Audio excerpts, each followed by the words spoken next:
हरे कृष्णा, राधे राधे दोस्तों। आप सभी माताओं बहनों का मेरे YouTube चैनल में दिल से स्वागत है। आज मेरे YouTube चैनल में कुछ अलग जानेंगे। आज आप श्रवण करेंगे मोहिनी एकादशी के दिन सुने जाने वाले गर्भ कथा और साथ में श्रवण करेंगे गर्भ कथा कृष्ण के जन्म के समय की स्तुति। इसलिए माताओं बहनें आपसे अनुरोध है कि वीडियो को पूरा देखें और वीडियो अच्छी लगेगी तो वीडियो को लाइक कीजिएगा और चैनल पे नए हैं तो चैनल को सब्सक्राइब करके बेल आइकन को ऑन कर लीजिएगा ताकि ऐसे ही वीडियो की नोटिफिकेशन आप सभी के पास सबसे पहले पहुंचे। और हो सके तो ज़्यादा से ज़्यादा शेयर कीजिएगा। क्या पता किसी और माँ के गर्भ में भी छोटा कृष्ण पल रहा हो। तो आइए बड़ी ही प्रसन्नचित मन से इस कथा की रसपान करते हैं और कमेंट्स में हरे कृष्णा राधे राधे जरूर लिखिएगा, क्योंकि आपके एक कमेंट्स के माध्यम से हमें पता चलता है कि हमारी जो कथाएं हैं आपको अच्छी लगती है। इसलिए भूलिएगा मत, अपना आशीर्वाद हमारे कमेंट्स के माध्यम से जरूर दीजिएगा। आप सभी का बहुत बहुत धन्यवाद। आइए कथा रसपान करते हैं।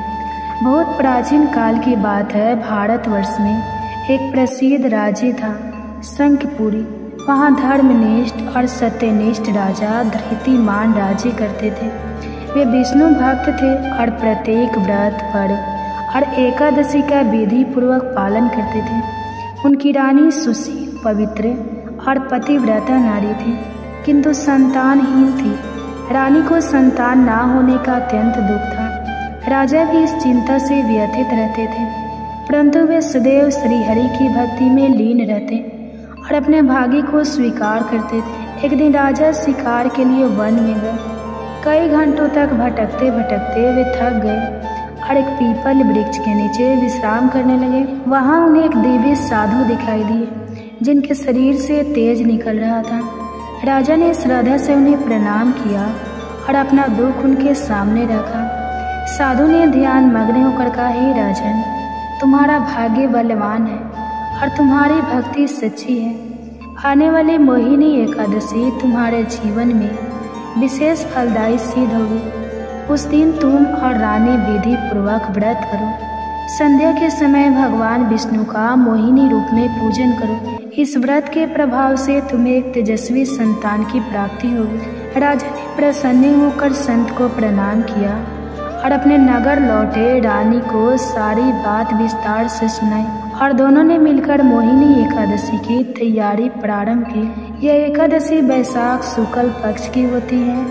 पौराणिक मान्यताओं के अनुसार जब समुद्र मंथन हुआ था तब भगवान विष्णु ने मोहिनी रूप धारण कर अमृत को असुरों से बचाया और देवताओं में वितरित किया। इसी दिन को मोहिनी एकादशी कहते हैं। यह व्रत सभी पापों को हरने वाला और संतान प्राप्ति का वरदान देने वाला माना गया है। राजा और रानी ने व्रत के दिन ब्रह्मा मुहूर्त में स्नान करके स्वच्छ वस्त्र धारण किए। रानी ने निर्जल व्रत रखा और पूरे दिन भगवान विष्णु के नाम का संकीर्तन किया। संध्या समय उन्होंने देवी मोहिनी की मूर्ति का पूजन किया। धूप, दीप, पुष्प, तुलसी, फल और पंचामृत से भगवान को अर्पित किया। रात्रि जागरण करते हुए भगवान के भजन कीर्तन में लीन रहे। व्रत के समापन पर दान दक्षिणा दी। जैसे ही व्रत समाप्त हुआ रानी को गर्भ की शुभ सूचना मिली। 9 महीनों बाद रानी ने एक दिव्य तेजस्वी पुत्र को जन्म दिया, जिसका नाम उन्होंने विष्णु दत्त रखा। वह बालक जन्म से ही ज्ञानवान, धर्मनिष्ठ और अत्यंत तेजस्वी था। विष्णु दत्त जब 5 वर्ष का हुआ तब से ही वह ध्यान और भजन में लीन रहने लगा। वह अपने पिता की भांति विष्णु भक्त बना और राजा को धर्म से चलाने का संकल्प लिया। जब वह बड़ा हुआ तो उसने कई धार्मिक आयोजन किए, यज्ञ किए और मोहिनी एकादशी को महोत्सव के रूप में मनाना प्रारंभ किया। राज्य में सुख, शांति और समृद्धि फैल गई। लोगों में भक्ति और सत्कर्म की भावना जागृत हुई। मोहिनी एकादशी के व्रत का इतना प्रभाव हुआ कि राज्य में कई रोग, क्लेश या कष्ट नहीं रहा। एक बार विष्णु दत्त एकादशी के दिन पूरे नियम से व्रत कर रहा था। उस रात्रि जब वह कीर्तन में लीन था तभी भगवान विष्णु मोहिनी रूप में प्रकट हुए। वे अत्यंत सुंदर, तेजस्वी और मोहक थे। उन्होंने विष्णु दत्त को आशीर्वाद दिया, वत्स, तूने जिस श्रद्धा से यह व्रत किया है उससे प्रसन्न होकर मैं तुझे मोक्ष प्रदान करता हूँ। तेरी यह कथा युगों तक सुनी जाएगी और गर्भ की कामना रखने वाली स्त्रियाँ यदि मोहिनी एकादशी का व्रत करें तो उन्हें संतति सुख अवश्य प्राप्त होगा। इस कथा को सुनने और सुनाने मात्र से पापों का नाश होता है। जिन स्त्रियों को संतान की प्राप्ति नहीं हो रही हो, यदि वे मोहिनी एकादशी के दिन यह व्रत करें और गर्भ कथा को श्रद्धा से सुने तो भगवान की कृपा से उन्हें गर्भ में तेजस्वी संतान आते हैं। कहते हैं इस व्रत के प्रभाव से शारीरिक, मानसिक और आध्यात्मिक शुद्धि होती है। माता पिता को संस्कारी, धार्मिक और गुणवान संतान प्राप्त होती है। इस प्रकार मोहिनी एकादशी की यह गर्भ कथा न केवल एक चमत्कारी व्रत की महिमा बताती है, बल्कि यह भी दर्शाती है कि सच्ची भक्ति, नियम और श्रद्धा से भगवान की कृपा प्राप्त की जा सकती है। जो स्त्रियां इस कथा को सुनती है, व्रत करती है, उनके गर्भ से ऐसे बालक जन्म लेते हैं जो संसार को धर्म के मार्ग पर ले जाते हैं। शुभम भवती। तो प्रिय श्रोताओं, ये थे मोहिनी एकादशी व्रत के दिन सुने जाने वाले गर्भ कथा। आप सुनिए कृष्ण के जन्म के समय की स्तुति, उनकी बाल लीला। माताओं बहनें, वीडियो थोड़ा लंबा होगा लेकिन अच्छी कहानी है। आपके गर्भ में पल रहे शिशु सुन के आनंदित होंगे, इसलिए वीडियो को काट के ना देखिए, वीडियो को पूरा देखिए और हो सके तो कमेंट्स में हरे कृष्णा राधे राधे जरूर लिखिए। कृष्ण के जन्म के समय की स्तुति। तो माताओं बहनें, आपसे अनुरोध है कि वीडियो को लाइक कीजिएगा और चैनल पे नए हैं तो चैनल को सब्सक्राइब करके बेल आइकन को ऑन कर लीजिएगा, ताकि ऐसे ही वीडियो के नोटिफिकेशन आप सभी के पास सबसे पहले पहुँचे। कहा जाता है कि गर्भावस्था में अगर पूरी भागवत ना भी सुन पाए तो कृष्ण के जन्म के समय की स्तुति अपने गर्भ में पल रहे शिशु को जरूर श्रवण कराना चाहिए। श्रवण करने से गर्भ में पल रहे शिशु पर भगवान के जैसे ही गुण आते हैं। तो आइए बड़े ही प्रसन्न चित्तमन से इस कथा का रसपान करते हैं। मथुरा नगरी के हृदय में जब अंधकार धीरे धीरे गहराने लगा, अत्याचार की छाया लोगों की आत्मा को डसने लगी थी। कंस का आतंक दिन प्रतिदिन बढ़ता जा रहा था। धर्म के लिए यह काल रात्रि के समान था। नर नारी, पशु पक्षी, यक्ष गंधर्व सभी किसी चमत्कारी ज्योतिष की प्रतीक्षा कर रहे थे। देवकी वासुदेव की अर्धांगिनी मथुरा के राजमहल में अपने 8वें पुत्र की गर्भधारण की अवस्था में थी। वह पुत्र कोई साधारण जीवात्मा नहीं, स्वयं श्रीहरि का अंश था। देवकी का गर्भधारण करना मानव सृष्टि के मध्य अंधकार में एक दीपक के जलने के समान था। जब नारद मुनि को यह ज्ञात हुआ कि नारायण स्वयं इस धरा पर अवतरित होने वाले हैं, वे अत्यंत प्रसन्न हुए। वे तत्काल ब्रह्मलोक, कैलाश, यमलोक, इंद्रलोक सभी में यह शुभ समाचार फैलाने लगे। देवगण एकत्र होकर क्षीर सागर के निकट पहुँचे, जहाँ भगवान विष्णु विश्राम कर रहे थे। सभी देवताओं ने उनके चरणों में गिरकर प्रार्थना की। विष्णु भगवान ने उत्तर दिया, मैं शीघ्र ही देवकी के गर्भ से प्रकट होकर मथुरा में जन्म लूँगा। जैसे जैसे गर्भ के महीने बढ़ते गए, देवकी के तन में तेज और चेतना असाधारण रूप से प्रकट होने लगी। वासुदेव ने देखा कि उनकी पत्नी के मुख पर दिव्य आभा है। वह केवल एक माता नहीं थी, वे अब संपूर्ण ब्रह्मांड के पालनहार की जननी बनने जा रही थी। गर्भस्थ कृष्ण स्वयं भी उस गर्भ में ध्यान मग्न रहते हुए संसार की स्थितियों को जान रहे थे। वे स्वयं योगेश्वर थे और वहाँ से भी वे समस्त घटनाओं का संचालन कर रहे थे। देवकी कई बार स्वप्न में दिव्य दृश्य देखती। कभी श्रीहरि का शंख, चक्र, गदा और शंख पग दिखाई देता, कभी गोकुल के हरे भरे वन। एक रात्रि जब देवकी विश्राम कर रही थी, आकाशवाणी के रूप में देवताओं की स्तुति गूंज उठी। जय देव जनार्दन, योगेश्वर, जगत धारा, जगत के पालक, योग माया के स्वामी, तुम ही सृष्टि के आदि हो, तुम ही अंत। हे कृष्ण, तुम्हारा गर्भ में रहना भी संपूर्ण त्रिलोकी को पावन कर रहा है। देवकी के गर्भ में तुम दीपक हो, जो अंधकार में ज्ञान की ज्योति जगा रहा है। तो नाम मात्र से पाप विनष्ट होते हैं। गर्भवासी होकर भी तुम त्रिलोक के नाथ हो। हे योगेश्वर, तुम्हारी लीला अमग्य है। अच्युतांत गोविंद नामो स्तुति। श्री कृष्ण जननी गर्भे स्थिति होकर भी तुम समस्त ब्रह्मांड का भार उठाते हो। 8वां मास पूर्ण होते ही मथुरा में भय और कौतूहल दोनों का आवतरण फैल गया। कंस को ज्ञात था कि देवकी का 8वां पुत्र उसकी मृत्यु का कारण बनेगा। उसने कारा पहरा बैठा दिया। कारागार के चारों ओर प्रहरी, बंद द्वार और ब्रज के समान दीवारें थी, मगर नियति के आगे किसी की नहीं चलती। अष्टमी की रात्रि, रोहिणी नक्षत्र, अर्धरात्रि का समय, आकाश में घनघोर घटाएं छाई थी। बिजली कड़क रही थी, परंतु भीतर एक दिव्य प्रकाश फैला हुआ था। देवकी पीड़ा से काँप रही थी और वासुदेव उनके पास चुपचाप ध्यान मग्न खड़े थे। और तभी शांति छा गई, जैसे सृष्टि रुक गई हो। और वह क्षण आया, देवकी के गर्भ से स्वयं भगवान श्री कृष्ण प्रकट हुए। उनका स्वरूप दिव्य था, नवनीत के समान गीरा रंग, गोरा रंग, कमल नयन, सिर पर घुंघराले बालों में मोर मुकुट, गले में वैजयंती माला, हाथों में शंख, चक्र, गदा और पग। वासुदेव और देवकी आवाक रह गए। उनकी आंखों से आंसू बहने लगे। उन्होंने हाथ जोड़कर स्तुति की, हे श्री कृष्ण परमात्मा, परम कारण जगत, तव भक्तना रक्षस।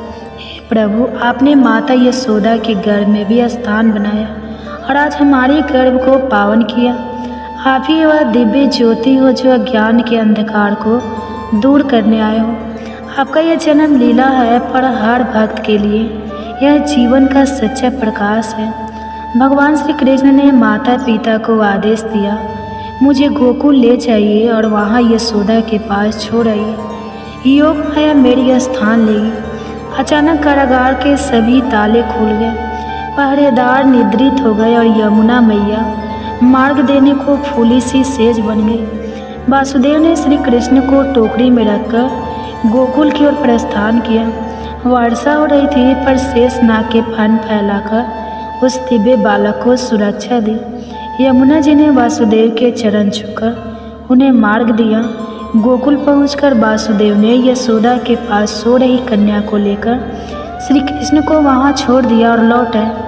गोकुल में सुबह का समय जब यशोदा ने आंखें खोली तो देखा कि उनके पास एक परम सुंदर बालक शांति से लेटा है।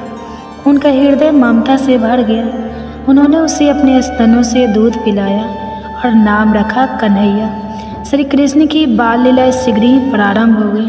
वह अपने बालपन में ही अपनी मोहक मुस्कान, आँखों की चंचलता और अद्वितीय सौंदर्य से सबका मन मोहने लगे। गोपियाँ उन्हें निहारते न आघाते अत्याचार की प्रतीक राक्षसी पूतना को कंस ने भेजा। वह सुंदरी रूप में आई और कृष्ण को दूध पिलाने के बहाने विष का स्थल लेकर पास पहुँचे, परंतु श्री कृष्ण ने अपने मुख से उसका प्राण ही खींच लिया। राक्षसी वही ढेर हो गई। गोकुल में यह पहली बार था जब सबको ज्ञात हुआ कि यह बालक साधारण नहीं है। एक बार ब्रह्मा जी स्वयं श्री कृष्ण की लीला देखने आए। उन्होंने ग्वाल बाल और बछड़ों को छिपा दिया। श्री कृष्ण ने सबका रूप स्वयं धारण किया। ब्रह्मा ने अपनी मूल मानते हुए स्तुति की, ओम नमो भगवते वासुदेवाय नमो, ज्ञान मात्राय निर्गुणाय निर्गुणात्मने। प्रकट रूप में खेलते हुए भी आप अचिंत्य हैं, बालक रूप में लीला करते हुए भी आप साक्षात ब्रह्मा हैं। श्री कृष्ण का जन्म केवल एक घटना नहीं, बल्कि पूरे युग के पूर्ण निर्माण की शुरुआत थी। उनका गर्भस्थ रहना, जन्म लेना और बाल लीला जो कृष्ण गर्भ में देवकी के हृदय को आलोकित करते हैं, वही आज भी भक्तों के हृदय में श्रद्धा का दीप जलाते हैं। उनकी स्तुति कलातीत है। उनका नाम मात्र ही मोक्ष का मार्ग है। नमन उस योगेश्वर को जो कभी बालक बनकर इस धारा पर उतरे। एक गर्भ कथा। अगर वीडियो अच्छी लगेगी तो वीडियो को लाइक कीजिएगा और चैनल पे नए हैं तो चैनल को सब्सक्राइब कर लीजिएगा और कमेंट्स में हरे कृष्णा राधे राधे जरूर लिखिएगा। और हो सके तो ज़्यादा से ज़्यादा आप अपने फैमिली फ्रेंड के साथ शेयर भी कीजिएगा। गर्भ गीता केवल एक ग्रंथ नहीं, बल्कि यह जीवन के गढ़ रहस्य को प्रकट करने वाला दिव्य प्रकाश है, जो आत्मा को जन्म मरण के बंधनों से मुक्त कर मोक्ष के पावन पथ पर ले जाता है। स्वयं भगवान श्री कृष्ण कहते हैं, जो श्रद्धा और भक्ति से गर्भ गीता का मनन करता है, वह संसार के बंधनों से मुक्त होकर परम शांति को प्राप्त करता है। यह ग्रंथ न केवल आत्मशुद्धि का दीप जलाता है बल्कि गर्भवती माताओं के लिए भी अमृत के समान है। ऐसा विश्वास है कि जो माँ गर्भकाल में श्रद्धा से गर्भ गीता का श्रवण करती है उसका शिशु न केवल संस्कारी और तेजस्वी होता है बल्कि दिव्यता से भरकर समाज के लिए प्रेरणा बनता है। यदि आप भी इस अद्भुत ज्ञान की रोशनी अपने जीवन और भावी संतानों में भरना चाहते हैं तो अभी वंदना काव्या चैनल को सब्सक्राइब करें और प्रेम पूर्वक लाइक करें, श्रद्धा से सब्सक्राइब करें और इस दिव्य संदेश को शेयर करके औरों तक पहुंचाएं, क्योंकि ज्ञान जब बांटा जाता है तभी वह संस्कार बनता है। श्री कृष्ण अर्जुन से कहते हैं, जब कोई आत्मा माँ के गर्भ में आती है तो वह मांस, मज्जा और रक्त से घिरी होती है। छठे महीने तक जब उसका शरीर विकसित होने लगता है तब उसे असहनीय पीड़ा का अनुभव होता है। उस अंधकार में संकुचित और पीड़ादायक स्थान में वह आत्मा कड़ा उठती है और ईश्वर से विनती करती है, हे प्रभु, कौन सा पाप किया था मैंने जो मुझे फिर से इस अंधेरे गर्भ में आना। उस क्षण आत्मा को अपने सारे बुरे कर्म याद आते हैं। वह पश्चाताप करती है, आंसू बहाती है और ईश्वर से प्रार्थना करती है कि वह इस मोह और दुख से भरे संसार में जन्म ना दे। लेकिन ईश्वर मौन रहते हैं क्योंकि उसका जन्म उसके ही कर्मों के अनुसार निश्चित होता है। श्री कृष्ण कहते हैं, गर्भ की पीड़ा मृत्यु लोक से भी अधिक होती है। यह वह आग है जिसमें आत्मा अपने ही कर्मों की तपन से झुलसती है। वह आत्मा संकल्प करती है कि जन्म के बाद वह सच्चा जीवन जिएगी, ईश्वर का स्मरण करेगी, पुण्य कर्म करेगी। लेकिन जैसे जैसे जन्म समीप आता है वह सब कुछ भूलने लगती है और जन्म लेते ही सब भुला दिया जाता है। फिर से वही मोह, वही माया, वही भटकाव और पुनः जीवन कर्मों के उसी चक्रव्यूह में उलझ जाता है। गर्भगीता में उस दिव्य सत्य का स्मरण कराती है जिसे आत्मा ने गर्भ में अनुभव किया था। एक बार फिर उस प्रकाश की ओर लौटने के लिए जहाँ से हम आए थे और जहाँ हमें लौटना है। गर्भगीता केवल एक शास्त्र नहीं बल्कि मानव जीवन का दर्पण है। यह हमें यह समझने में सहायता करता है कि हमारे कर्म ही हमारे भविष्य की नींव है। यह ग्रंथ न केवल हमें आत्मज्ञान की ओर ले जाता है बल्कि हमारे जीवन को सच्चे अर्थों में सार्थक और प्रकाशमय बनाता है। गर्भ संस्कार की भक्ति और प्रभाव हमारे प्राचीन ग्रंथों में बार बार दर्शाए गए हैं। महाभारत में वीर अभिमन्यु इसका अनुपम उदाहरण है। जब अर्जुन सुभद्रा को युद्ध की एक जटिल रचना चक्रव्यूह को भेदने की विधि समझा रहे थे तब गर्भ स्थित अभिमन्यु ने वह सवाल ध्यान पूर्वक सुना और वही ज्ञान वह दिव्य श्रवण भविष्य में क्षेत्र के रणभूमि में उसकी शक्ति बनकर प्रकट हुई। इसी प्रकार मार्कंडेय पुराण में सती मदालसा का वर्णन आता है। एक ऐसी दिव्य माता जो अपने गर्भस्थ शिशु को ज्ञान, विवेक और वैराग्य के संस्कारों से पोषित करती थी।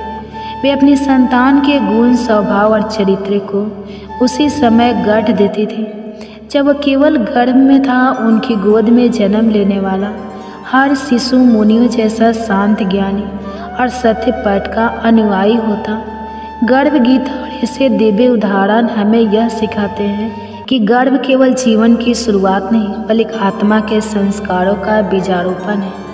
यदि हम इस पावन ज्ञान को अपनाएं तो आने वाली पीढ़ियां न केवल संस्कारी होगी बल्कि समाज और संसार के लिए एक दिव्य प्रकाश बनेगी। विष्णु पुराण में प्रहलाद का उल्लेख आता है जो राक्षस कुल में जन्मे, लेकिन उनकी माता गर्भावस्था के दौरान देवर्षि नारद के आश्रम में रही और विष्णु भक्ति का श्रवण किया। परिणाम स्वरूप प्रहलाद जन्म से ही विष्णु के परम भक्त बन गए और अधर्म के विरुद्ध खड़े हुए। गर्भ गीता के प्रारंभ में अर्जुन भगवान से यही प्रश्न करते हैं कि आत्मा का बार बार जन्म क्यों होता है, इस जीवन में उसके कर्तव्य क्या है, किन पाप कर्मों के कारण वह अनेक दुख भोगता है और किन पुण्य कर्मों से वह जीवन में सुख प्राप्त करता है, अथवा कौन सा मार्ग है जिससे वह मोक्ष को प्राप्त करता है, अर्थात वह आत्मा कब भगवान में लीन होकर जन्म मरण के बंधनों से मुक्त होती है। लेकिन जिन्हें मुक्ति नहीं मिलती उन्हें विभिन्न योनियों में जन्म लेकर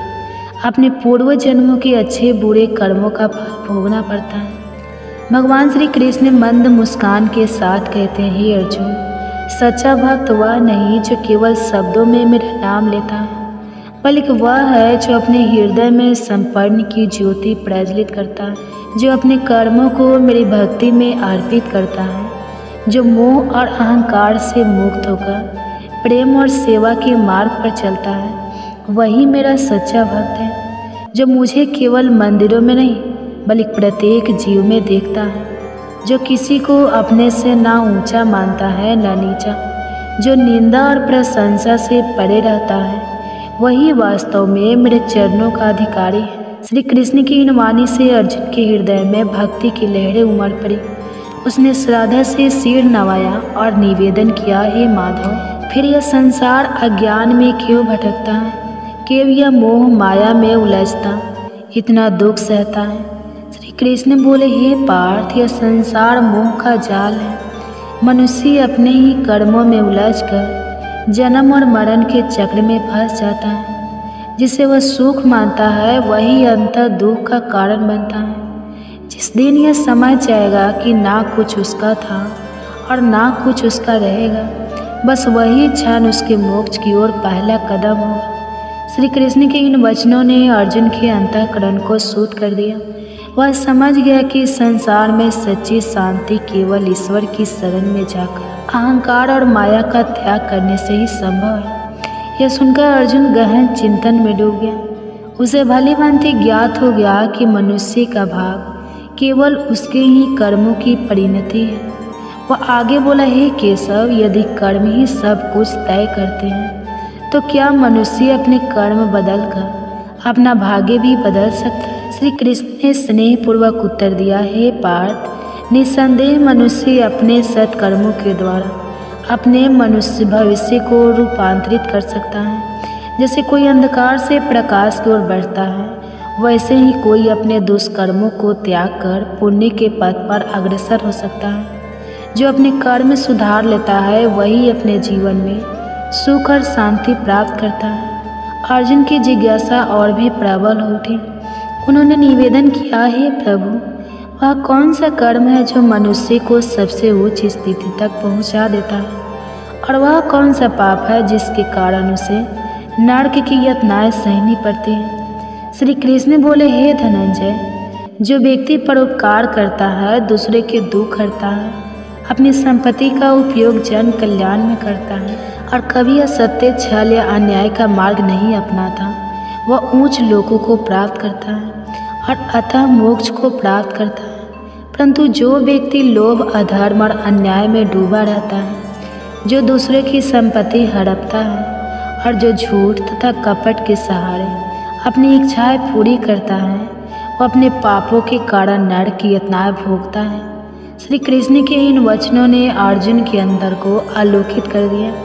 वे भाव विभोर होकर बोले, हे माधव, अब मैं जान गया कि जीवन का सबसे बड़ा धर्म सत्य, सेवा और धर्म का पालन है। जिसने इसे स्वीकार कर लिया वही सच्चे सुख को प्राप्त करता है। श्री कृष्ण मुस्कुराए और बोले, हे अर्जुन, यही परम सत्य है। जो इस ज्ञान को अपने जीवन में उतार लेता है वही जन्म मरण के बंधनों से मुक्त होकर परम शांति को प्राप्त करता है। फिर भगवान श्री कृष्ण के मुखमंडल पर गंभीरता छा गई। वे बोले, हे अर्जुन, यह समस्त संसार कर्म के बंधनों से बंधा हुआ है। हर जीव अपने पूर्व जन्मों के कर्मों का ही फल भोगता है।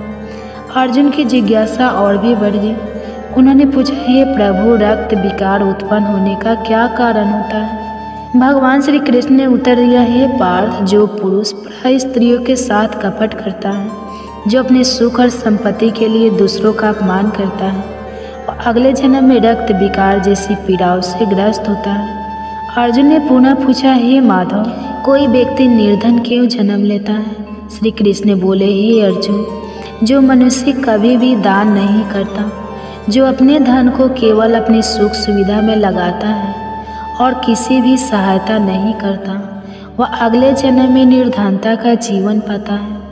उसका भाग्य उसे दरिद्रता की ओर ले जाता है अर्जुन का मन व्याकुल हो उठा। उन्होंने आगे प्रश्न किया, हे केशव, खंड वायु लकवा किस पाप का फल होता है? श्री कृष्ण ने उत्तर दिया, हे धनंजय, जो व्यक्ति अपने माता पिता का अपमान करता है, उनका तिरस्कार करता है और उनकी सेवा नहीं करता, उसे अगले जन्म में खंड वायु का दंड भोगना पड़ता है। अर्जुन की आंखों में श्रद्धा छलकने लगी। उन्होंने फिर पूछा, हे प्रभु, कोई जन्म से अंधा या अपाहिज क्यों होता है? भगवान श्री कृष्ण बोले, हे अर्जुन, जो व्यक्ति जीवन में अन्याय करता है, जो किसी निर्देश के नेत्रों में आंसू लाता है, जो किसी की टांगें तोड़ने या उसे अपाहिज बनाने का अपराध करता है, वह अगले जन्म में स्वयं अंधवंतर या अपांगता का कष्ट झेलता है। अर्जुन का हृदय पीड़ा से भर उठा। वे बोले, हे प्रभु, कुछ स्त्रियां बाल विधवा क्यों होती हैं?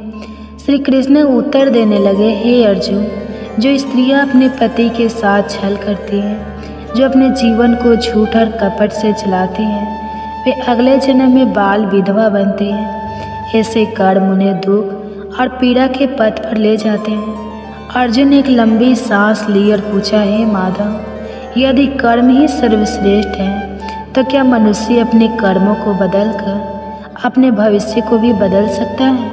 श्री कृष्ण मुस्कुराए और बोले, हे पार्थ, निसंदेह जो व्यक्ति अपने कर्मों को सुधार लेता है, जो सत्य, धर्म और सेवा के मार्ग पर चलता है, वह अपने जीवन को उज्जवल बना सकता है। इस संसार में एक ही अपरिवर्तनीय सत्य है, कर्म जो जैसा करता है वैसा ही फल प्राप्त करता है।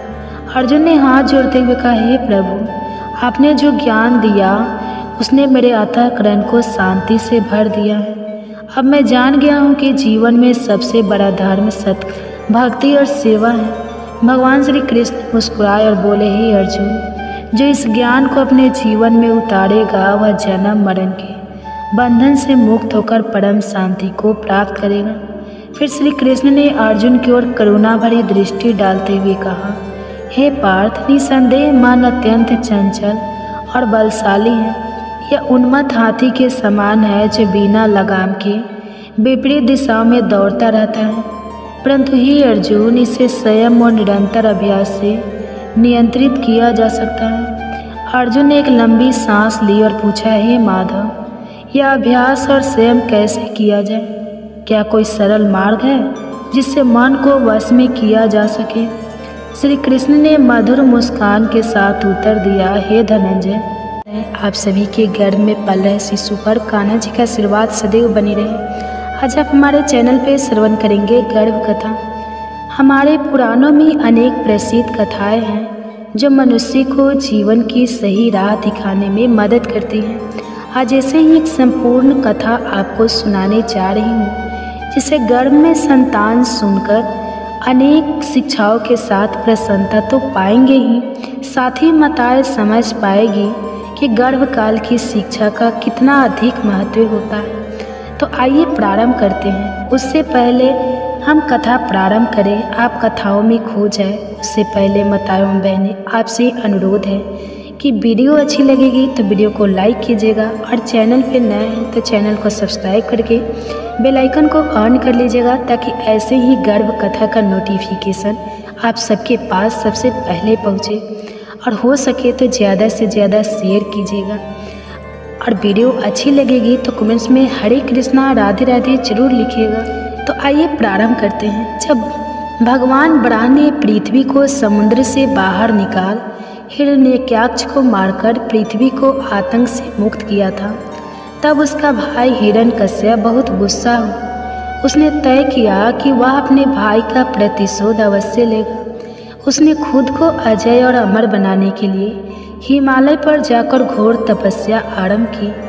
उसे कठिन तप करता देख इंद्र भी घबराने लगे। उन्होंने दैत्यों की राजधानी पर हमला कर दिया। जब जाना हिरण्यकश्यप की पत्नी गर्भवती है तो उसे भी बंदी बना लिया। सोचा राक्षस का पुत्र राक्षस बनेगा और आगे चलकर हमारे लिए मुश्किल उत्पन्न करेगा। हिरण्यकश्यप वहाँ था नहीं, इसलिए दैत्य हारकर भागने लगे। देवताओं ने दैत्यों की राजधानी लूट ली। इंद्र ने हिरण्यकश्यप की पत्नी क्यादु को बंदी बना ली और स्वर्ग ले जाने लगा। पर तभी रास्ते में देवर्षि नारद मिले। उन्होंने इंद्र से कहा, तुम दैत्य राज की पतिव्रता पत्नी को मत ले जाओ, यह महापाप है। इस पर इंद्र ने अपना उद्देश्य बताया कि जन्म के बाद वह संतान का वध करेगा, फिर देवी कयाधु को भी छोड़ देगा। तब नारद जी ने समझाया, गर्भ में संतान के संस्कार बदले जा सकते हैं। यह संतान भगवान श्री विष्णु की परम भक्त बनेगी। बस तुम कयाधु पुत्री को मुझे सौंप दो। इंद्र ने देवर्षि की बात मान ली और अब कयाधु देवराज के बंधन से मुक्त हो गई। वे देवर्षि के आश्रम में रहने लगे जब तक उसके पति तपस्या से वापस नहीं लौट आते। उसके लिए और कोई सुरक्षित जगह थी भी नहीं। देवर्षि उसे अपनी पुत्री की तरह मानते, गर्भस्थ संतान को भागवत भक्ति का उपदेश देते। गर्भ में प्रहलाद भी उन उपदेशों को सुन बड़ा ही आनंदित होता। कुछ वर्षों बाद जब हिरण्यकश्यप वरदान प्राप्त कर लौटा, उसने सभी देवताओं को जीत लिया, सभी लोकपालों को हराकर उनकी सारी संपदा छीन ली। भगवान से उसे विरोध था, इसलिए ऋषियों को परेशान करता यज्ञ रोक दिए, धर्म के खिलाफ खड़ा हो गया। सब तरह सिर्फ उसे ही भगवान के समान पूजने की आज्ञा थी। इधर पुत्र प्रहलाद और पत्नी भी अब उसके पास लौट आए थे। प्रहलाद की शिक्षा के लिए उसने अपने गुरु शुक्राचार्य के पास उसे भेजा, और तब शुक्राचार्य जी तपस्या में व्यस्त थे, इसलिए गुरु के पुत्र सन और अम्रक उसे शिक्षा देने लगे। एक दिन प्रहलाद वापस घर आए। माँ ने खूबसूरत वस्त्रों से सजाया, पिता ने गोद में बैठाया, फिर उससे पूछा कि तुमने अभी तक क्या सीखा है। तब प्रहलाद उत्तर देते हैं, पिताजी, सभी लोग संसार में मोहित रहकर उद्वन रहते हैं। मेरा मानना है कि हमें अंतःकरण में श्री हरि की शरण लेनी चाहिए। हिरण्यकश्यप जोर से हंस पड़ा। उसे लगा कोई दुश्मन उनके पुत्र प्रहलाद को यह ज्ञान सिखा रहा है। उन्होंने अपने गुरु के पुत्रों से कहा, तुम्हें प्रहलाद को सुधारना होगा, उसे दैत्य कुल के उचित आदर्श, धर्म और काम की शिक्षा दो। गुरु के पुत्र ने प्रहलाद को अपने पास बुलाया और पूछा, तुमने यह अज्ञान कहाँ से सीखा? प्रहलाद मुस्कुराते हुए कहा, गुरुदेव, इस दुनिया में हम भगवान की माया के चक्कर में बह रहे हैं। भगवान दयालु होते हैं। जब वह किसी पर अपनी दया बरसाते हैं तो वह इंसान के मन में बस जाते हैं। मेरे मन को उनकी अनंत कृपा ने उन परम पुरुष की ओर खींच लिया है। मेरे गुरु ने मेरे साथ बहुत मेहनत की है, मुझे ज्ञान का सही मार्ग दिखाया है। उन्हीं ने मुझे सच्ची शिक्षा दी है। उन्हीं ने मुझे अर्थशास्त्र, दंड नीति और राजनीति के बारे में भी सिखाया है। मैं अपने गुरु की शिक्षा को ध्यान से सीखता था। उनके मन में विद्या के प्रति सच्ची आस्था थी। मैंने गर्भकाल में ही संपूर्ण ज्ञान प्राप्त कर लिया है। गुरु पुत्र को उसकी बात ज़्यादा समझ नहीं है। तब हिरण्यकश्यप ने भी अपने पुत्र को गोद में बिठाकर पूछा, बताओ बेटा, सबसे अच्छा ज्ञान क्या है? प्रहलाद ने कहा, मेरे अनुसार सर्वोत्तम ज्ञान वही है जो भगवान के गुणों और आचरणों को सुनने की प्रेरणा देता हो। उनकी लीलाओं और नामों का भजन, उनके श्री चरणों की सेवा, उनकी पूजा, उनकी स्तुति, उनके सामने दास बनना, उनसे दोस्ती करना, उनके प्रति अपनी आत्मा को समर्पित करने का भाव जगाता हूँ। मेरे अनुसार इसी का अनुसरण कर हम जीवन में सबसे उत्तम फल प्राप्त कर सकते हैं। हिरण्यकश्यप बहुत क्रोधित हो गया। उन्होंने प्रहलाद को बुरी तरह डांटा और उसे जमीन पर पटक दिया। उनके गुरुकुल के छात्रों ने बताया कि हमने उसे गलत नहीं सिखाया है। प्रहलाद शांति से खड़े रहे, बिना किसी क्रोध के। वे अपने पिता से कहने लगे, पिताजी, आपको गुस्सा नहीं आना चाहिए। गुरु के पुत्रों का भी कोई दोष नहीं है। वे विषयों की वस्तुओं को बार बार उपभोग करके उन्हीं में लगे रहते हैं, पर मैं सच्चे ज्ञान को जानता हूँ। आज वह नन्हा सा बच्चा त्रिभुवन विजय दैत्यराज हिरण्यकश्यप के सामने बिना डरे खड़ा था और पिता की रुचि के विपरीत यह सब कहे जा रहा था। दैत्यराज के गुस्से का अब कोई पार नहीं था। उसने अपने क्रूर सभासदों को आदेश दिया, जाओ तुरंत इस दुष्ट बच्चे को मार डालो। दैत्य बच्चे पर हमला करने के लिए तलवार, त्रिशूल, अन्य शस्त्रों को लेकर चिल्लाते हुए उस बालक पर टूट पड़े, पर प्रहलाद निर्भय खड़े रहे। उन्हें सब जगह उन्हें दयालु प्रभु ही दिखाई देते थे। उन्हें किसी का भी डर नहीं था। असुरों ने बड़े ताकतवर अस्त्र शस्त्रों से बार बार हमला किया, लेकिन प्रहलाद को खरोच तक नहीं आई। उसके शरीर को छूते ही हथियार टुकड़े टुकड़े हो जाते। हिरण्यकश्यप को बहुत हैरानी हुई। उसने तय कर लिया कि वह प्रहलाद को अब जिंदा नहीं छोड़ेगा। वह कई तरह के उपाय करने लगा। एक बार हाथी के सामने प्रहलाद को डाल दिया, लेकिन हाथी ने प्रहलाद को प्यार से अपनी सूंड से उठा लिया। फिर प्रहलाद को उसने एक कटोरी में बंद कर दिया, जहाँ भयंकर सर्पों को छोड़ दिया। लेकिन यह सर्प प्रहलाद के पास पहुंचकर केचुए की तरह सीधे हो गए। जब जंगली सिंह के सामने उसे छोड़ा गया तो वह पालतू कुत्ते की तरह उसके सामने पूंछ हिलाता हुआ बैठ गया। जब प्रहलाद को खाने के लिए उग्रवस्त्र दिया गया तो उसका भी उस पर कोई प्रभाव नहीं हुआ। विष पेट में जाकर अमृत बन गया। अनेक दिनों तक उसे भोजन नहीं दिया गया, जल की एक बूंद नहीं मिली। फिर भी प्रहलाद के स्वास्थ्य पर कोई असर नहीं हुआ। वे तो दिन पर दिन और भी मजबूत दिखाई दे रहे थे। उन्हें ऊंचे पर्वत से गिराया गया, पत्थरों के साथ बांधकर समुद्र में फेंक दिया गया, पर हर बार वे भगवान का नाम गुणगान करते हुए वापस लौटे।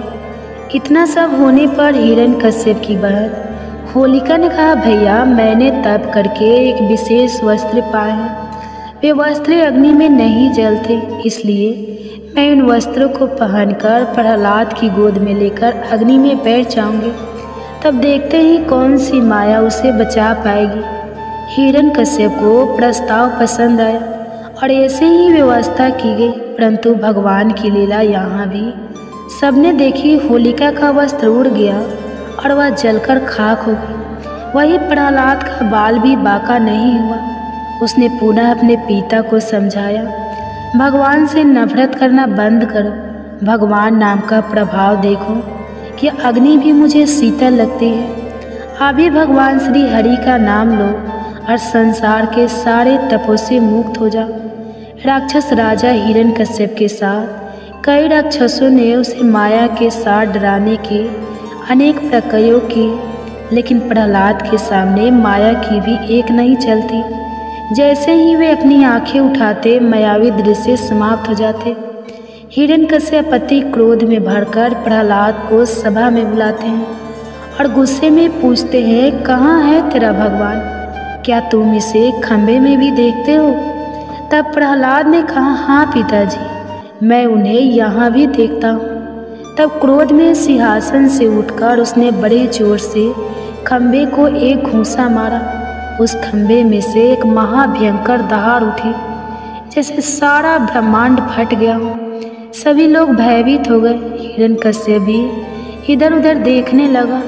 उसने देखा खंभा बीच से फट गया है और वहाँ से मनुष्य के शरीर और सिंह के मुख की अद्भुत भयंकर आकृति प्रकट हो रही है। भगवान नरसिंह बहुत तेजी से आगे बढ़ रहे थे और वे गरजने लगे। उन्होंने दैत्य राजा हिरण्यकश्यप को पकड़ लिया और जिस दैत्यराज के पास वरदान था कि वह किसी भी घर के अंदर या बाहर, दिन में न रात में, धरती पर या आसमान में किसी भी प्राणी, किसी भी हथियार, किसी भी मनुष्य, पशु, किसी भी जीवित निर्जीव प्राणी से नहीं मरेगा। किसी भी अस्त्र शस्त्र का प्रभाव उस पर नहीं होगा। उसे भगवान ने अपनी जंघ पर रखकर अपने नाखूनों से उसका पेट फाड़ दिया। दैत्यराज हिरण्यकश्यप का अंत हुआ, लेकिन भगवान नरसिंह का क्रोध अभी शांत नहीं हुआ। वे बार बार गरज रहे थे। इसके बाद ब्रह्मा, शंकर और अन्य देवता उनकी स्तुति करने लगे। माँ लक्ष्मी भी भगवान के विकराल क्रोधित रूप को देखकर बहुत डर गई। उनकी हिम्मत नहीं हुई कि वह उनके पास जाए। आखिर ब्रह्मा जी ने प्रहलाद को भगवान नरसिंह को शांत करने के लिए इशारा किया। तब प्रहलाद निर्भय होकर भगवान के पास गए और उनके चरणों में गिर गए। भगवान ने स्नेह से उन्हें उठा लिया, अपनी गोद में बैठा लिया। वे बार बार प्रहलाद को चाटते हुए कहने लगे, बेटा प्रहलाद, मुझे माफ़ कर दो, मुझे आने में बहुत देर हो गई, तुम्हें बहुत कष्ट सहना पड़ा, मुझे क्षमा कर दो। प्रहलाद का गला भर आया। आज त्रिभुवन के स्वामी उनके सिर पर अपना आशीर्वाद देकर उन्हें प्यार से छू रहे थे। प्रहलाद जी धीरे धीरे खड़े हुए। उन्होंने अपने हाथ जोड़कर भगवान की प्रशंसा की, बड़े भक्ति भाव से भगवान की महिमा गाई। आखिरकार भगवान ने उनसे एक वरदान मांगने के लिए कहा। प्रहलाद ने कहा, प्रभु आप वरदान देने की बात करके मेरी परीक्षा क्यों लेते हैं? वह जो अपने स्वामी की सेवा का पुरस्कार चाहता है वह तो व्यापार है, मैं तो सिर्फ सेवक हूँ आपका। मुझे किसी भी प्रकार की कोई भी पुरस्कार की इच्छा तक नहीं। मेरे नाथ, आपसे मेरी यही विनती है कि आप मुझे शुद्ध आशीर्वाद दें। मेरे दिल में कभी कोई इच्छा उठे ही ना, ऐसी आप कृपा करें। तभी भगवान के अनेक बार आग्रह पर प्रहलाद ने कहा, प्रभु मेरे पिता आपकी भक्ति नहीं करते थे, वे आपकी निंदा करते थे, उन्हें आप इस पाप से मुक्त कर दीजिए। तब भगवान ने कहा, प्रहलाद, जिस परिवार में मेरा भक्त होता है वह पूरे परिवार को पवित्र बना देता है। उनकी 21 पीढ़ियाँ मुक्त हो जाती हैं। मेरे भक्त का जन्म होने वाले स्थान को धन्य माना जाता है। वह स्थान पृथ्वी पर तीर्थ की तरह पूजा जाता है। इस प्रकार प्रहलाद भगवान के आशीर्वाद से कृतार्थ हुए। वास्तव में भगवान के अनन्य भक्तों में प्रहलाद का नाम सर्वोपरि माना जाता है। बाल्यकाल भक्ति में भी ध्रुव से ऊपर माना जाता है, क्योंकि ध्रुव की इच्छा थी कि वे भगवान की गोद में, पर प्रहलाद की कभी कोई इच्छा नहीं थी। मेरे बच्चे, आशा है यह कथा तुम में भी भगवान के प्रति सच्ची आस्था और भक्ति के गुण को बढ़ाएगी। तुम अपने जीवन को एक उद्देश्यपूर्ण और सार्थक रूप से जी पाओगे। यही तुम्हारी माँ की मंगल कामना है। चलो अब तुम आराम करो। आज के लिए इतना ही। ओम शांति शांति शांति। नमो नमः। गर्भ कथा। कहते हैं गर्भावस्था में माँ को भगवत चिंतन और भगवती कथाएं जरूर सुननी चाहिए। आज इसी कड़ी में ध्रुव की कथा अपनी संतान को सुनाते हैं। अगर वीडियो अच्छी लगेगी तो वीडियो को लाइक कीजिएगा और चैनल पे नए हैं तो चैनल को सब्सक्राइब करके बेल आइकन को ऑन कर लीजिएगा, ताकि ऐसे ही वीडियो की नोटिफिकेशन आप सबके पास सबसे पहले पहुंचे। और हाँ, हो सके तो ज़्यादा से ज़्यादा शेयर कीजिएगा, ताकि हमारे जितने भी माताएं बहनें हैं गर्भावस्था में हैं, ताकि ये कहानी भी सुन सके। तो आइए श्रवण करते हैं गर्भ कथा। इसके लिए माता एक शांत स्थान पर बैठ जाए। एक ऐसा समय चुने जहाँ बहुत ज़्यादा डिस्टर्ब ना हो और आपको इसको बीच में ना रुकना पड़े। आप दोनों हाथ अपने गर्भ पर रख लें, कोमलता से अपनी आँख बंद कर लें और अपनी संतान से कहे, आओ मेरे बच्चे, मैं तुम्हें एक बहुत ही प्रेरक कथा सुनाती हूँ। इसके लिए मैं तुम्हें सतियों के उस समय लेकर चलती हूँ जहाँ प्रदेश के राजा उत्तानपाद रहते थे। उनकी 2 रानियाँ थीं। माताएं एवं बहनें, आप सभी से हाथ जोड़कर विनती है कि वीडियो को पूरा देखिएगा और ज़्यादा से ज़्यादा वीडियो को शेयर भी कीजिएगा। और ये कथाएं आपको कैसी लगे कमेंट्स में ज़रूर बताइएगा। हरे कृष्णा, राधे राधे ज़रूर लिखिएगा। कहते हैं कि उनकी 2 रानियाँ थीं, सुरुचि और सुनीति। सुरुचि बहुत सुंदर थी और राजा को बहुत प्रिय भी थी। उसके पास सुख सुविधाओं की कोई कमी नहीं थी। इसलिए सुरुचि रानी का पुत्र उत्तम भी अपने पिता राजा उत्तानपाद का दुलारा था। राजमहल के बाहरी हिस्से में दूसरी रानी सुनीति रहती थी। उनका स्वभाव महापुरुषों जैसा था। वह धर्म मार्ग पर चलती, सभी के प्रति दया, प्रेम, करुणा का भाव रखती और ऐसा ही आचरण देख उनका पुत्र ध्रुव बड़ा हो रहा था। एक दिन सुबह का समय था। सुबह की लाली धीरे धीरे जाकर भगवान सूर्य का प्रकाश पूरे प्रदेश को प्रकाशित कर रहा था। सभी बच्चे घर के बाहर अपने मित्रों के साथ विभिन्न खेल खेल रहे थे। भीतर राज दरबार सजा हुआ था। राजा उत्तानपाद अपनी प्रिय रानी सुरुचि के साथ सिंहासन पर बैठे थे। वे अपनी गोद में बैठे पुत्र उत्तम को दुलार रहे थे। उसी समय खेलते खेलते ध्रुव भी महल में प्रवेश करता है। पिता को देख उसका मन भी ललचाया। वह अपने पिता की गोद में बैठने के लिए उनका प्यार पाने के लिए ललायित हो गया। वह भी अपने पिता के पास पहुंचा। उसने अपना हाथ राजा के पैरों पर रखा ही था। वह बैठने का प्रयास कर ही रहा था। राजा भी अपने दूसरे पुत्र को दुलार दे उससे पूर्व ही सुरुचि रानी ने उसका हाथ जोर से झटक दिया। रानी बड़े क्रोध से बोली, तुम अपने पिता की गोद में बैठने लायक नहीं हो, तुम अभागी हो। तुम्हें पूरे जीवन पुण्य करने होंगे ताकि तुम अपना भाग्य बदल पाओ और मेरी कोख से जन्म लेने का सौभाग्य पाओ।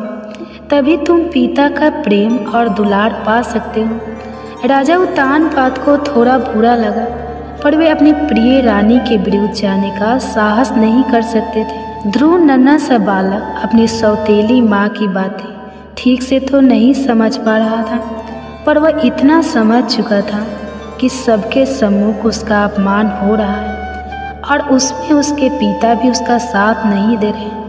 इसलिए रोता बिलखता माँ माँ पुकारता ध्रुव राजमहल के बाहर चला जाता है। पूजा कक्ष में बैठी रानी सुनती अपने पुत्र की आवाज़ सुनकर कांप गई। वह बाहर भागते हुए गई और अपने बच्चे को सीने से लगा लिया। मन ही मन किसी अप्रिय घटना का सोचकर उसका हृदय भर रहा था। वह धीरे से ध्रुव के दुख का कारण पूछती है, माँ, पिताजी मुझसे बिल्कुल प्यार नहीं करते। वे मुझे अपनी गोद में भी नहीं बिठाते। वे सिर्फ उत्तम को प्यार करते हैं। माँ, ऐसा क्यों? माँ, मैंने क्या नुकसान किया है? उनका क्या मैं इतना बुरा हूँ? माँ, मैं इतना बुरा हूँ? सुनीति ऐसा नहीं कहते बेटा। सुनीति सब समझती थी। फिर उस नन्हे से बालक को कैसे समझाती, क्या बताती कि क्यों उनके पिता ने उन्हें और ध्रुव को इस प्रकार का जीवन दिया है। सुनीति स्थिति को समझते हुए अपने बेटे को कहती है, मेरे बच्चे, तुम्हारे लिए पिता से श्रेष्ठ गोद और उच्च सिंहासन सुरक्षित रखा गया है। तुम्हें संसार के सबसे बड़े राजा की गोद में बैठना है। इस तरह कहकर अपने मंदिर में विराजित भगवान नारायण की तस्वीर दिखाती है। उनकी गोद, भगवान की गोद ध्रुव की आंखों में चमकती, पर वह अभी सिर्फ 6 साल का नन्हा बालक था। माँ के उत्सुक स्वर में पूछता है, माँ, मैं उन तक कैसे पहुँचूँ? कैसे मैं उनकी गोद में बैठूँगा? माँ को भी आज जाने कहाँ से हिम्मत आ रही थी। वह ध्रुव की सभी बातों का स्पष्ट उत्तर दे रही थी। कहती है वह मार्ग श्रेष्ठ है, इसलिए उसे पाना भी थोड़ा मुश्किल है। पर ध्रुव को अब किसी बात का भय नहीं था। उसे तो बस उनकी गोद का इंतजार था। वो अपनी माँ से पूछता है, माँ, अब आप जल्दी बताओ, वह मैं कैसे पा सकता हूँ? माँ ने ध्रुव को गोद में उठाकर कहती है, बेटा, उसके लिए कठिन तपस्या करनी होगी। एकांत में रहकर सिर्फ उनका नाम जपना होगा। बस फिर क्या था। ध्रुव तुरंत गोद से उतरा, अपनी माँ के चरण स्पर्श करते हैं कहता है, माँ, मैं आज से ही अपनी तपस्या शुरू करूँगा। मैं एकाग्रता से नाम जपकर नारायण की गोद में बैठूंगा। माँ, मैं उनकी गोद में बैठकर सबसे पहले तुझे पुकारूंगा। माँ, तू देखना, तेरा बेटा भी सौभाग्यशाली है। वह ब्रह्मांड के राजा की गोद में बैठेगा। माँ कुछ समझ पाती इससे पहले ध्रुव जंगल की ओर जाने लगा। माँ एकदम बिलख पड़ी, भागते हुए ध्रुव के रास्ते में आकर खड़ी हो गई। जिस नन्हे से बच्चे ने राजमहल के बाहर आज तक कदम भी नहीं रखा था, वह जंगल अकेला कैसे जिएगा? क्या यह भी कोई उम्र है उसके जंगल जाने की? रानी फूट फूट कर रोने लगी। ध्रुव नहीं रुका, अपनी माँ को समझाते हुए कहता है, माँ, नारायण को पाना आसान नहीं है। कष्ट तो करनी होगी, तेरा बेटा करेगा। माँ, वह भी सौभाग्यशाली बनेगा। माँ रोए जा रही थी। वह आगे बढ़ता जा रहा था। धीरे धीरे सांझ होने लगी, रात अंधेरी छा रही थी। उसका मन भी डर रहा था, मन कर रहा था फिर से अपनी माँ के आंचल में चला जाए, उसकी गर्माहट पे रोते रोते सो जाए। पर तुरंत उसे अपनी सौतेली माँ के कहे शब्द याद आ रहे थे, इसलिए वह दुगुनी रफ्तार से आगे की ओर बढ़ रहा था। वह कुछ समझ पाता उससे पूर्व ही कुछ स्वर सुनाई दिए, नारायण नारायण। देवर्षि ऋषि नारद भगवान की इच्छा के अनुरूप ही नन्हे ध्रुव का मार्गदर्शन करने आए थे। वे बालक के दर्द को समझ रहे थे, साथ ही उसका भविष्य भी जानते थे, इसलिए उसे उचित स्थान और भगवान का मंत्र सिखा दिया। फिर क्या था, रात के अंधेरे में झुन झुन की आवाज़ के साथ ध्रुव के मंत्र के स्वर भी जंगल में गूंजने लगे। धीरे धीरे ध्रुव अपनी तपस्या में लीन होने लगा। इधर राज दरबार में यह बात आग की तरह फैल गई। हर किसी ने दबी आवाज़ से राजा उत्तानपाद और सुरुचि की निंदा की। राजा उत्तानपाद की भी आंखें अब खुल गई थी। उन्हें अपने मासूम से बेटे का चेहरा ही नजर आ रहा था। उसका हुआ चेहरा देखकर वे भी अंदर से काँप रहे थे। उन्हें लग रहा था कि वास्तव में वे कैसा भयंकर पाप कर बैठे हैं। इधर सुनीति का रो रो कर बुरा हाल था। उसका आखिर राजमहल में अपने पुत्र के अलावा और था ही कौन। वह उसे बार बार याद कर बस रोती जा रहे थे। राजा भी अब अपनी गलती को मानकर ध्रुव को मनाने के लिए जंगल की ओर निकल रहे थे, पर तभी उन्हें पूंजी मिल गए जिन्होंने राजा को रोक दिया। आपका पुत्र कोई साधारण पुत्र नहीं है, वह तेजस्वी बालक सचमुच नारायण की गोद में विराजेगा। आपके और आपके राज्य की कीर्ति को संपूर्ण ब्रह्मांड में फैलाएगा। उसका जन्म इसी हेतु हुआ है, इसलिए हे राजन, आप शक ना करें बल्कि निश्चिंत रहें, वह जल्दी ही आप सभी के पास लौट आएगा। इधर ध्रुव अपनी तपस्या में लीन था।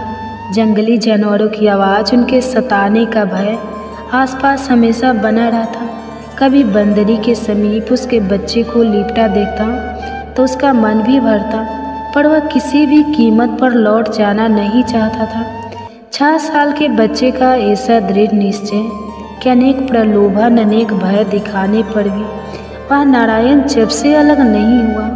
6 महीने से अकेला ना बालक तपस्या कर रहा था और उसकी चाह भी थी तो क्या, बस एक बार नारायण की गोद में बैठना है। इसे देखकर भगवान भी अधिक समय तक उससे दूर नहीं रह पाए। वे ध्रुव के समीप पहुंचकर प्यार से उसके सर पर हाथ रखते हैं। ध्रुव अपनी आंखें खोलता है। उसे विश्वास नहीं होता कि उसके सम्मुख कौन खड़ा है। चतुर्भुज रूप में नारायण वह बार बार आंखें बंद करता खोलता, खुद को चिमटी काटता। वह सोच ही नहीं पा रहा था कि यह क्या हो रहा है। उसके साथ भगवान उसकी मासूमियत को देखकर मुस्कुराते हैं, उसे तुरंत उठाकर अपनी गोद में बैठा लेते हैं, मानो अब तो धरती आकाश सब फूल बरसा रहे हों। जंगल की प्रत्येक कली फूल बनकर उस पर गिर जाना चाहती हूँ। प्रकृति खुशी से घूमना चाहती हूँ। सारे पंछी खुशी से गाने लगे हों। हवाएं मधुर स्वर में बांधे यंत्र बजा रही हूँ। पूरे वातावरण में एक अद्भुत सा आनंद छा गया। ध्रुव की आंखें खुशी से टिमटिमाने लगी। वह धीरे से प्रभु से कहता है, प्रभु अब कोई मुझे और मेरी माँ को अभागा नहीं कहेगा ना। भगवान ने अपने दोनों हाथ कसकर ध्रुव को समेट लिया। नहीं बेटा, तुम ब्रह्मांड में वह स्थान पाओगे जिसके आगे देवी देवता सप्तऋषि भी पराक्रमा करेंगे। प्रलय काल में भी तुम सुरक्षित रहोगे। तुम्हारी कीर्ति अनंत जन्मों तक फैली रहेगी। हर मनुष्य तुम जैसी संतान की प्राप्ति करना चाहेगा। तुम और तुम्हारी माँ श्रेष्ठ गति को पाओगे। ध्रुव अपने हाथ जोड़ प्रभु को नमन करता है। आज की कथा को यहीं समाप्त करती हूँ। सभी को प्रणाम। जय श्री कृष्णा। बहुत बहुत धन्यवाद।